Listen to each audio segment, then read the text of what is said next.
소크라테스가 법정에서 자신을 별로 생방송 라이브를 계속 이어가도록 하겠습니다. 여러분, 저는 고소장에 대해 충분히 변론했습니다. 이미 수많은 사람의 분노를 샀지만요. 아마도 그 대가는 죽음이겠죠. 제가 죽는다면 고소장 때문이 아니라 사람들의 시기와 비난, 질투 등 때문일 것입니다. 어떤 사람들은 이렇게 말하겠죠.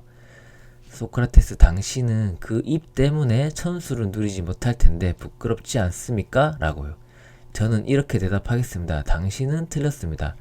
조금이라도 훌륭한 사람은 죽느냐 사느냐를 걱정할 게 아니라 올바른 행동을 했느냐 안 했느냐만을 걱정해야 합니다. 군인으로 전쟁에 나섰다면 목숨이 위태롭더라도 자신의 자리를 지켜야 하는 것처럼요. 아테네인 여러분, 저는 포테이다이아 암피폴리스 델리온 전투에서 장군의 명령을 받았을 때 이렇게 생각했습니다. 죽음이 두려워 내가 지켜야 할 전장에서 이탈한다면 내 행동은 참으로 이상하다. 마찬가지로 내가 죽음을 두려워하고 지혜로운 척하면서 신의 명령에 복종하지 않는다면 신의 존재를 부정하는 거나 마찬가지 행동이 되니 법정으로 소환을 당해도 싸다. 죽음을 두려워한다라는 건 지혜로운 척하는 행동에 불과하니까 우리는 죽음이 좋은지 안 좋은 일인지 최악의 일인지 전혀 알지 못합니다. 하지만 사람은 마치 죽음 이후에 어떤 일이 일어나는지 아는 것처럼 죽음을 두려워합니다. 이런 무지가 진정한 무지가 아닐까요? 알지도 못하면서 아는 척하고 확신하는 게 진정한 무지 아닙니까? 저는 죽음 이후에 어떤 일이 일어나는지 모르기 때문에 죽음을 전혀 두려워하지 않습니다. 이 얘기는 종교로 생각해 보세요. 종교인들이 왜 그렇게 열혈적으로 노래 부르고 기도하고 하냐면 죽음 이후에 마치 자신이 어떻게 될지 아는 것처럼 그것에 대한 두려움으로부터 벗어나기 위해서 그 많은 돈과 시간을 쓰는 겁니다. 그 얘기랑 똑같은 얘기죠. 아테네인 여러분, 저는 죽음 이유가 최악인지 모르겠습니다만 불복종이나 불명예스러운 행동 등은 최악이라는 사실을 잘 알고 있습니다. 저는 선인지 악인지 모르는 걸 두려워할 바에는 차라리 확실하게 생각한 악을 피하는 게 올바른 행동이라고 생각했습니다. 이런 제 말을 듣고 사람들은 이렇게 말하겠죠. 소크라테스, 당신의 주장이 충분히 이해가 됩니다. 그러니 이 정도에서 재판을 마칩시다. 사실은 우리는 당신을 이렇게까지 죽음에 몰기 위해서 재판을 한 게 아니고 그 입을 좀 다물게 하기 위해서 재판을 연 건데 우리가 사실 이런까지 원하지 않는다, 이런 얘기죠. 다만 한 가지 조건이 있습니다. 당신은 앞으로 지금처럼 말하는 방식으로 청년을 가르친다거나 질문을 해서는 안 됩니다. 그때는 정말 용서하지 않을 겁니다. 그 말에 저는 이렇게 대답하겠습니다. 아테네인 여러분, 저는 여러분을 존경하고 사랑합니다만 신에게 복종하겠습니다. 제게 목숨이 붙어있는 한 지혜를 탐구하고 청년들과 토론도 하겠습니다. 만난 사람들 모두에게 축구하겠습니다. 저는 이 일을 결코 그만두지 않겠습니다. 위대한 아테네 시민이자 나의 훌륭한 벗들이여, 그대들은 돈, 명예, 권력 등을 차지하기 위해서는 목숨까지 바치면서 지혜, 덕, 용기 등을 돌보는 일에는 전혀 무관심한 자신이 부끄럽지 않은가요? 라고 묻겠습니다. 그럴리가요. 저는 영혼을 돌보고 있습니다. 라고 대답하더라도 저는 그를 놓아주지 않고 끝까지 따라가서 묻겠습니다. 너는 사실 전혀 지혜롭지 않은데, 의롭지도 않은데 착각하면서 살고 있다라고 비난하겠습니다. 노인, 청년, 남자, 여자, 노예 등을 가리지 않고 질문하겠습니다. 제가 이렇게까지 하는 이유는 그들은 내가 사랑하는 친구이자 가족이기 때문입니다. 이것은 신이 내게 내린 명령이기도 합니다. 저는 이 일보다 선한 행동은 세상에 존재하지 않는다고 생각합니다. 돈을 버는 일보다 훌륭한 영혼을 만드는 일이 훨씬 더 위대하다고 믿기 때문입니다. 이런 가르침으로 청년들이 혹 타락한다면 그건 정말 슬픈 일이겠죠.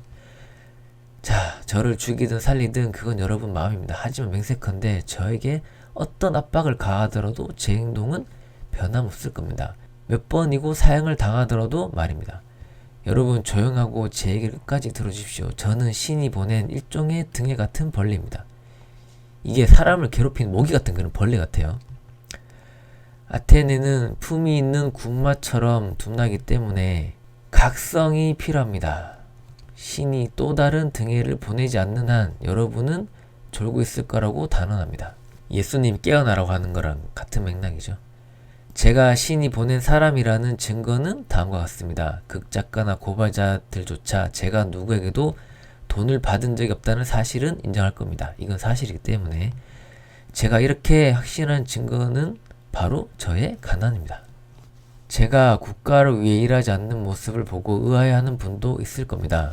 제가 만약에 정치에 입문했다면 저는 아마도 오래전에 죽었을 겁니다. 정치에서 바른 말을 하는 인간은 살아남을 수가 없다. 그렇게 허무하게 세상을 떠났다면 저에게 여러분에게나 어떤 좋은 일도 하지 못했겠지요. 국가에서는 부정행위가 일어날 수밖에 없다. 정의로 맞선다면 죽을 수밖에 없다라는 건 명백한 사실입니다. 살아서 정의를 말하려는 사람은 필연적으로 홀로 활동해야 합니다.